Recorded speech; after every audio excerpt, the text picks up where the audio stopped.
అభినవ్ ఎక్కడ ఫెంటాస్టిక్ అభినవ్ వెళ్ళిపోయాడా టైం అయింది అనుకుంటా.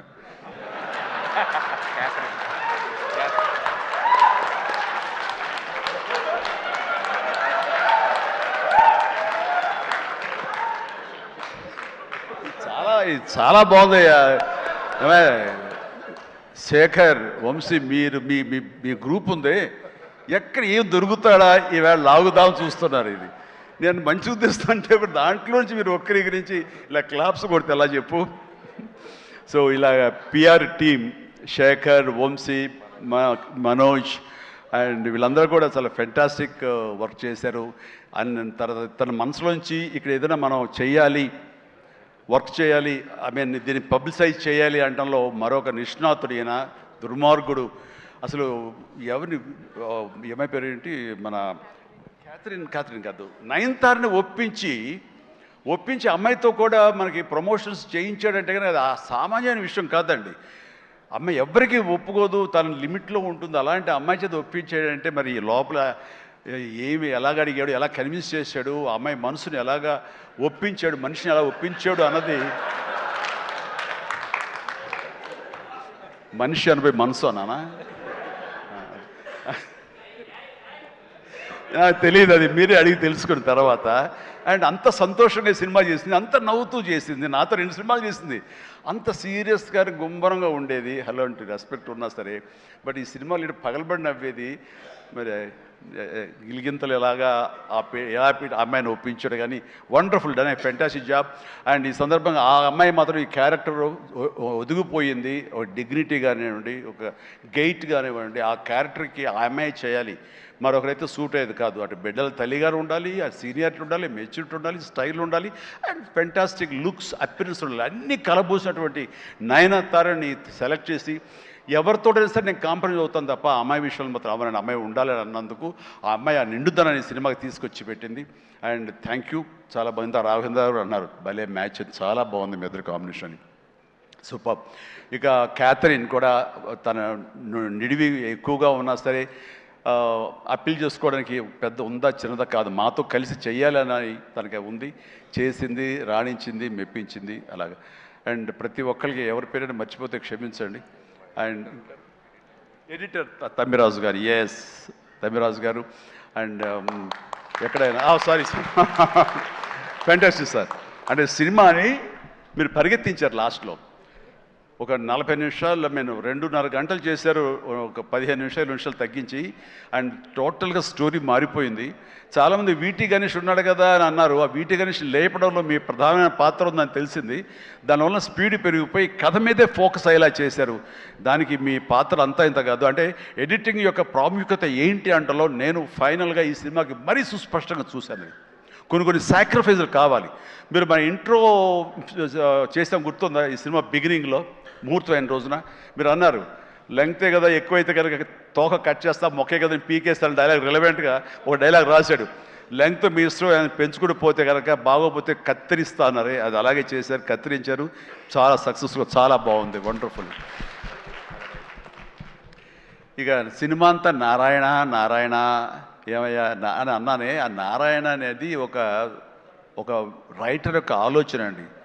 తను రేపు పొద్దున ఈ సినిమాలో తన పేరే జపిస్తూ ఉండాలి అంటూ నారద మహాముని నారాయణ నారాయణ అంటూ 3 లోకాలు తిరిగినట్లుగా ఆ నారాయణ అనే రైటర్ తన పేరే పెట్టించాడు ఇందులో. నేను ఎన్నిసార్లు నారాయణ నారాయణ అన్నారు. ఆ నారాయణ అంటాం బాగుందని చాలా రిథమిక్గా తమాషాగా వేరియేషన్స్తో అన్నారని చెప్పేసి ఎవరో దాన్ని రిపోర్ట్ చేశారు. And credit goes to Narayana and Sai. మిగతా వాళ్ళ పేర్లు నాకు గుర్తురావట్లేదు. వాళ్ళందరికీ కూడా నా హృదయపూర్వక అభినందనలు, ధన్యవాదాలు. అండ్ ఇదే మనం కొనసాగించాలి, ఇదే సక్సెస్. అమ్మా వైట్ మాస్టర్, ఎస్ యా సారీ అండి, వెంకట్ చాలా బాగా చేశారు Venkat. And thank you so much and well done. అలాగే అతను ఫస్ట్ సాంగ్ ఫైట్ చేశాడు మనకి సభానంద, నభాకాంత్ అతను కూడా చేసాడు. వేళ రాలేదు, ఎందుకు తెలియదు. And thank you so much. And ఇప్పటికి తొందరగా ఫినిష్ అయ్యే చిరంజీవి అంటూ మా గౌడ, మా కెంపే గౌడ అంటున్నట్టు తెలుస్తుంది. And thank you so much ఏంటి వాళ్ళు నిజంగా చాలా ఆనందంగా ఉంది. ఈ ఆనందం వెనకాల ఆర్ద్రత ఉంది. ఇక్కడ ఒక ఎమోషనల్గా ఒక డైలాగ్ మొన్న చాలా చూస్తుంటాను మీడియాలో, నా ఫ్రెండ్స్ పంపిస్తుంటారు. అందులో ఒక లేడీ అంది, ఇలాగ నిలబడుతూ చాలా ఆనెస్ట్గా కనిపించింది ఆవిడ. ఏంటయ్యా ఇంకా ఎంతకాలం కష్టపడతావయ్యా, ఇలా కష్టపడాలా? ఎప్పుడెప్పుడో నేను సినిమాలు చూశాను, అప్పటి నుంచి ఇప్పటిదాకా నువ్వు కష్టపడుతూనే ఉన్నావు, మమ్మల్ని ఆనందింపజేస్తూనే ఉన్నావు. ఇప్పుడు నీకు ఓపుగుండి ఎంత చేస్తున్నావో, ఎంత శక్తిని చేస్తావో భగవంతునికి ఆ శక్తిని ఇవ్వాలి. కానీ మమ్మల్ని ఆనందపరచడానికి నువ్వు ఎంతగా శ్రమ తీసుకుంటున్నావు అని చూస్తుంటే మాత్రం ఇంకా ఇవ్వాలా అని, నువ్వు డబ్బుల కోసం నేను అనుకోను, మమ్మకు ఆనందం ఇవ్వడం కోసమే నువ్వు ఇది చేస్తావనేది సుస్పష్టంగా తెలుస్తుంది. అంత ఆనందం ఇచ్చి నువ్వెంతో కష్టపడుతుంటే చాలామంది క్లాప్స్ కొట్టచ్చు, వావ్ అనొచ్చు థియేటర్లో, కానీ నాకు లోపల బాధ అనిపించేస్తుంది. అయ్యా నువ్వు ఇంకా రెస్ట్ తీసుకోవాలంటే ఆ తల్లికి సభాముఖంగా చెప్తాను, నేను ఎమోషన్ అయిపోయాను. భగవంతుడా నాకు ఏం జన్మించావు, ఇది ఏదో అంటారే ఇది రకమైన ప్రశంస అనేగా తీసుకుంటే కనుక ఇది అందరికి లభించే ప్రశంస కాదు. అండ్ ఆ భగవంతుడు నాకు ఇలాంటి ప్రశంసలు, ఇలాంటి అభిమానులు, ఇలాంటి ఇది ఇస్తున్నందుకు నిజంగా ధన్యవాదాలు తెలియజేస్తూ కృతజ్ఞతతోటి కళ్ళు చెమర్చిని ఆ తల్లి గురించి చెప్తాను. అమ్మ, ఇది మీకు ఎంత ఆనందం ఇవ్వాలనుకుంటున్నానో ఆ భగవంతుడు నాకు ఇలా అవకాశం ఇచ్చినందుకు నేను కూడా ఇంత కష్టపడటంలో ఆనందం అనుభవిస్తున్నాను. సెట్లో మీరు చూసినప్పుడు అంతటి ఎగ్జైట్మెంట్, అంతటి ఆనందం నేను అనుభవిస్తుంటాను. అది ప్రాక్టికల్గా చూసిన వాళ్ళకి తెలుస్తుంది. కాబట్టి నేను ఏదో కష్టపడిపోతున్నాను, శ్రమిస్తాను అనుకోకండి, మీరు అలా అనుకోవద్దు అంటూ సభాముఖంగా నేను అవి చెప్పాల్సి వస్తుంది. I enjoy working with all youngsters. మీకు ఈ శక్తి ఎక్కడి నుంచి వస్తుందంటే కనుక మీ నుంచి వస్తుంది. నన్ను ఆనందపడేవాడు, నన్ను చూసి ఆనందపడేవాడు, నన్ను ప్రశంసించేవాడు, నేను కావాలని కోరుకునేవాడు, నాకు ఇంకా లాంజివిటీ కావాలని కోరుకునేవాడు, చిరంజీవి ఇంకా ఈ ఇండస్ట్రీలో ఇంకా రాణించాలి, ఇంకా ఎంతో మీకు ఆనందాన్ని ఇవ్వాలని కోరుకునే వాళ్ళ కోరిక చూసారా, ఆ కోరిక తాలూకా పాజిటివ్ ఎనర్జీని నేను గ్రహిస్తూ నేను అంత ఎనర్జైజ్ అవుతున్నాను, అంత కష్టపడి పనిచేస్తాను. ఈ జన్మ ఉన్నంత వరకు మిమ్మల్ని అలరిస్తూనే ఉంటాను.